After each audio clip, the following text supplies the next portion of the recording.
Mandy and I welcome you back to day 44. Can you believe it? I am so proud of us for just coming back day after day. Today we're going to read Job 13 and 14. And remember, I like to highlight verses in Job in red. It's part of the poetry section of the Bible, and Job has 42 chapters. Okay, when we left, Zophar had spoken for a whole chapter, remember, and he wasn't very nice to Job. And then Job did a chapter of reply, so now we're also finishing Job's reply in Job chapter 13. My eyes have seen all this, my ears have heard and understood. What you know, I also know. I am not inferior to you, but I desire to speak to the Almighty and to argue my case with God. You, however, smear me with lies. You are worthless physicians, all of you. If only you would be altogether silent. For you, that would be wisdom. Hear now my argument. Listen to the plea of my lips. Will you speak wickedly on God's behalf? Will you speak deceitfully for him? Will you show him partiality? Will you argue the case for God? Would it turn out well if he examines you? Could you deceive him as you deceive men? He would surely rebuke you if you secretly showed partiality. Would not his splendor terrify you? Would not the dread of him fall on you? Your maxims are proverbs for ashes. Your defenses are defenses of clay. Keep silent and let me speak, and let come to me what may. Why do I put myself in jeopardy and take my life in my hands? And I love verse 15. Though he slay me, yet I will put my hope in him. I will surely defend my ways to his face. Indeed, this will turn out for my deliverance. For no godless man would dare come before him. Listen carefully to my words. Let your ears take in what I say. Now that I have prepared my case, I know I will be vindicated. Can anyone bring charges against me? If so, I will be silent and die. Only grant me these two things, O God. Then I will not hide from you.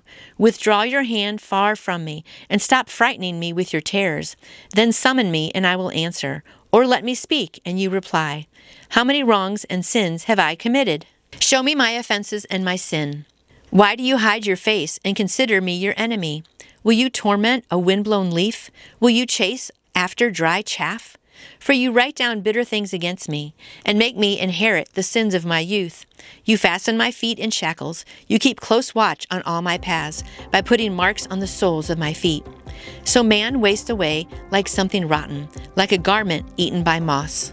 I love this commentary on Job 13. In saying, my eyes have seen all this, my ears have heard and understood it, Job was sure he could hold his own, and even more, with Eliphaz, Bildad, and Zophar. He continued, everything you know, I also know. I am not inferior to you. He wanted those boys to know they had nothing on him when it came to knowing and understanding God or how life works.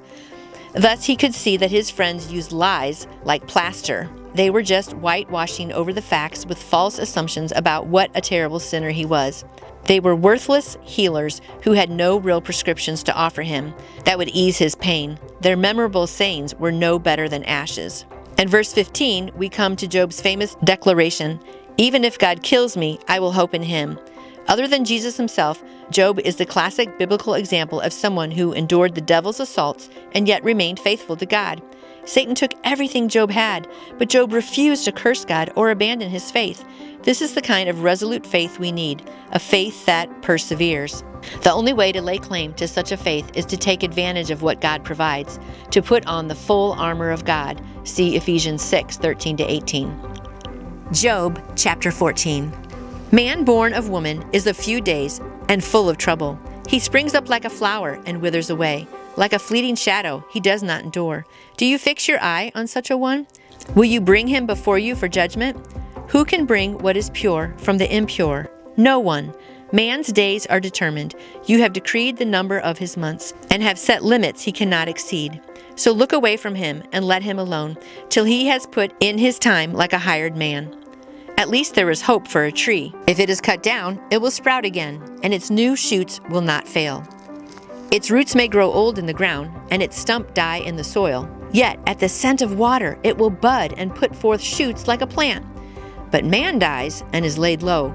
He breathes his last and is no more. As water disappears from the sea, or a riverbed becomes parched and dry, so man lies down and does not rise. Till the heavens are no more, men will not awake, or be roused from their sleep. If only you would hide me in the grave, and conceal me till your anger has passed. have a great note over here on the side. Job lost it all and accuses God of destroying man's hope in verse 19. But God challenges him to explain the mysteries of nature. Job got the point. Let God be God. If only you would set me a time and then remember me. If a man dies, will he live again? All the days of my hard service, I wait for my renewal to come. You will call, and I will answer you. You will long for the creature your hands have made. Surely then you will count my steps, but not keep track of my sin. My offenses will be sealed up in a bag. You will cover my sin. But as a mountain erodes and crumbles, and as a rock is moved from its place, as water wears away stones and torrents wash away the soil, so you destroy man's hope. You overpower him once for all, and he is gone. You change his countenance and send him away. If his sons are honored, he does not know it. If they are brought low, he does not see it. He feels the pain of his own body and mourns only for himself. Part of the value of the book of Job and all of Ecclesiastes is simply the fact that it's actually in the Bible. Sometimes we think we're the first ones to ask the tough why questions. We look at the suffering and injustice of the world and ask, how can this be? But one of God's most faithful servants, of whom God described as a man of perfect integrity, asked the same and struggled with the indescribable grief. Things got so dire that he said, anyone born of woman is short of days and full of trouble. Truly, life is short and filled with grief. But God is not indifferent to these facts. He himself has entered into our sufferings. Job asked God for relief instead of judgment, for a little rest from the pain. If a tree is cut down, it can sprout again. But if a man dies, he won't rise again. 14 verses 7 to 12. As water slowly wears away stone, Job felt God destroying all his hope, bit by bit. So there you have Job 13 and 14. Thank you for joining us today. Mandy and I hope you come back tomorrow because like I always say, God's Word in your heart is the best way to live. We'll see you tomorrow. If you enjoyed this message today, I would appreciate a thumbs up. I would also love it if you would subscribe to my channel and pass it along to other friends who want to strengthen their faith in Jesus. I would love a comment on what you liked and also future topics you would like me to talk about. I would also love to answer any question you may have about how to put your faith in Jesus, the Christmas story, Easter story, anything at all. You can contact me through my website, which is nancyjoy2u. That's nancyjoy, the number 2, the letter u.com. You can also email me at nancyjoy2u@gmail.com. Hope to see you tomorrow.